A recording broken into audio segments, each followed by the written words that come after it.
Տարի գարնանը, երբ մենք հայտարարեցինք Ադրբեջանի հետ, որ բանակցությունները ավարտված են,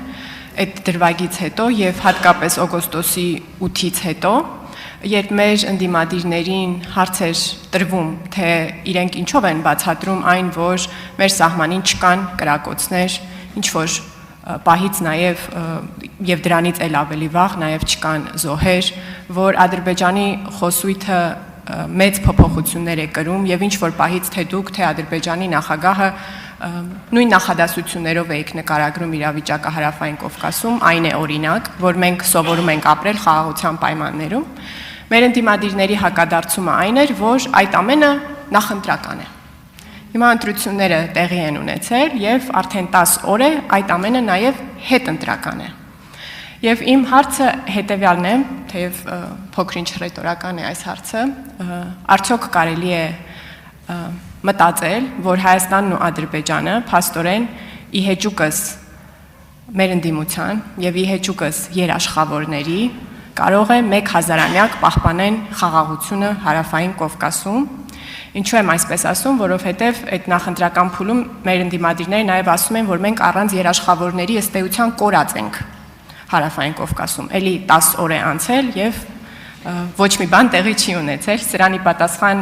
խորհրդարանի խոսնակը ասել էր, որ Հայաստանն ու Ադրբեջանն են միմյանց խաղաղության երաշխավորը եւ ընդդիմադիրները այս նախադասության միայն մի հատվածը մեջ բերելով էլի փորձում էին այդտեղ խոցելիություն գտնել, այնինչ ես կարծում եմ, որ սա այն մեծ ռազմավարական գործարքի մաս է կազմում, որի մասին նաեւ խոսել եք դուք, հետեւաբար ուզում եմ ձեզ խնդրել արտահայտել ձեր դիրքորոշումը սրա նկատմամբ եւ նաեւ Հայաստան-Ադրբեջան խաղաղության գործընթացի հաջորդ քայլերի շուրջ ինչ է ուրվագծվում։ Շնորհակալ եմ։ Հարցին կպատասխանի Հայաստանի Հանրապետության վարչապետ Նիկոլ Փաշինյանը, համեցեք պարոն վարչապետ։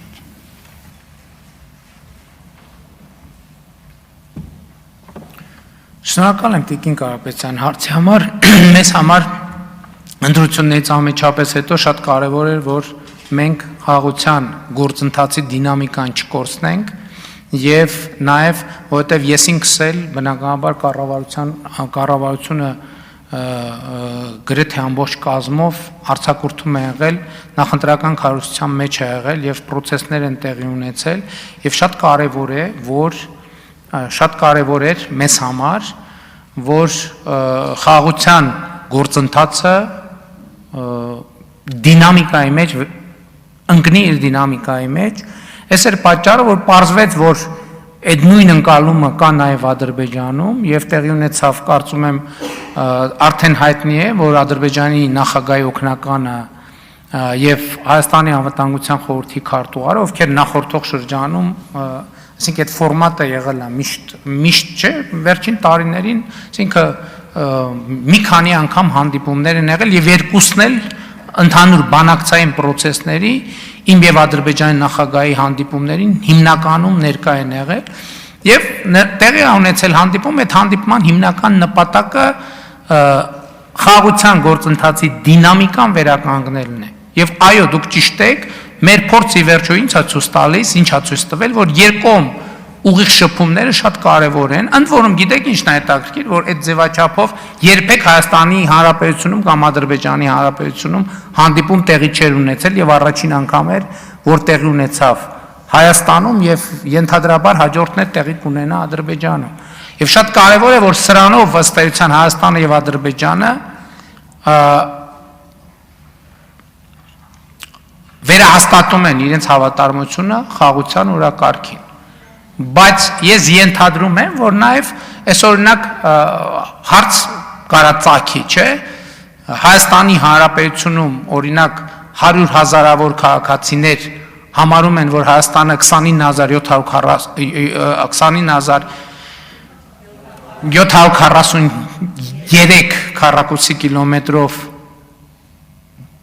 պիտի բավարարվի, թե չպիտի բավարարվի, այսինքն այդքան 100,000-ավոր այդպիսի մարդիկ կա, ես պիտի ասեմ, որ չկան այդքան մարդիկ, չկան, այդքան ընտրակաշարք կա, ցավոք սրտի, այդքան մարդիկ, որ այդպես մտածում են, ես թույլ տվեք ասել, որ չկան, ու սա շատ էական հանգամանք է, եւ ես կարևոր եմ համարում, որ Հայաստանի կառավարությունը եւ խորհրդարանական մեծամասնությունը վերահաստատի իր հավատարմությունը եւ մենք վերահաստատել ենք մեր հավատարմությունը խաղաղության, ես դրա համար եմ ասում, սպառնալիքը տեղա։ Սպառնալիքը տեղա։ Այսինքն մարդիկ ովքեր, այսինքն այնքան մարդիկ կան, որ վերանայում են, որ այս վատ խաղաղությունա պետքա բան անել, հա, ուժով խաղաղություն բերել, այդքան մարդ կա Հայաստանի Հանրապետությունում տենց մտածող։ Ես կարծում եմ, որ ոչ։ Ստեղա որ սպառնալիքը առաջացած, ես սրա համար եմ ասում։ Խնդիրը այն չէ, ով քանի մանդատ կունենա։ Խնդիրն այն է, որ այդ թվերը արտահայտում են Հայաստանի տրամադրություններ, չեն արտահայտում, որովհետև այդ մարդիկ ասում են, բանը, ասում են ընտրությունները կեղծվել են։ Ոնց ընտրությունները կեղծվել են ու այս դատարկա այս տեղերը։ Տենց բան դուք պատկերացնում եք, ընտրությունները կեղծել են եւ դատարկա այս տեղերը, եւ հանրապետության խորհրդարանում այդ հարցը չի քննարկվում։ Ընտրությունները տեղ են բան, եւ ասենք բանին այն մարդուն, որ 2013 թվականից մինչև մի հացադուլա անում, ուրիշ երկրի նախագահի մայք են հագցնում են տանում այնտեղ, ասում դու այստեղ հացադուլա արա, մենք գնացինք խաշ ուտելու։ Ընտրությունները կեղծվել են եւ հանրապետության հրապարակները դատարկել, այդ ում ձայնն է կեղծվել։ Ում ձայնն է կեղծվել եւ ոնց տենց բան հնարավոր է։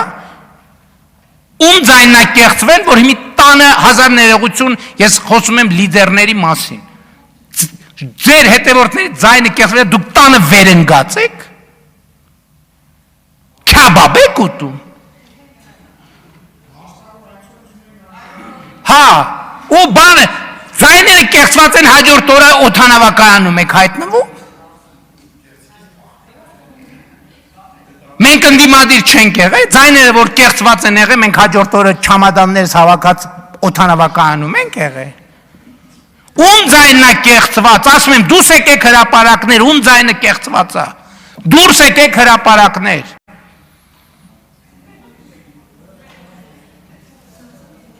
Դուրս չեք գա, որովհետև գիտեք, որ այդ դեպքում դուրս կգան հրապարակներ նրանք, ում ձայնը դուք կեղծել եք ձեր ընտրակաշառքներով։ Այդտեղ ամեն ինչ կավարտվի։ Չնայած այդ ամեն ինչը ավարտվել է։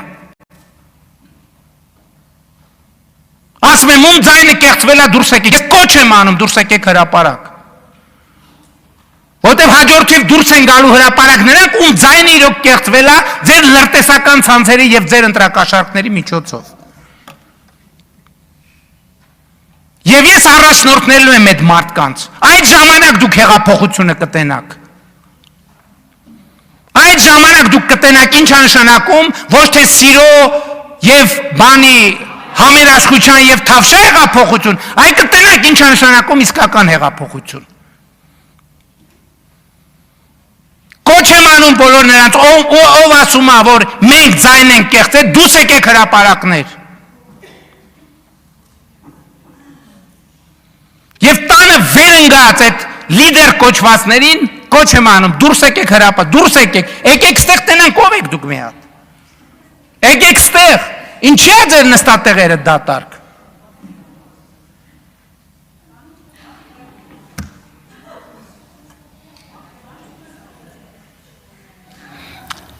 Ինչի է ձեր դրած դրոշները անտեր։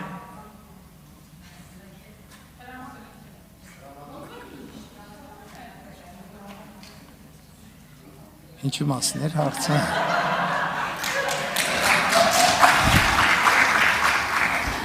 Տիկին արձագանք։ Ես մի հավելում անեմ եւ պարոն վարչապետ, եթե ասելիք ունեք ավելացրեք։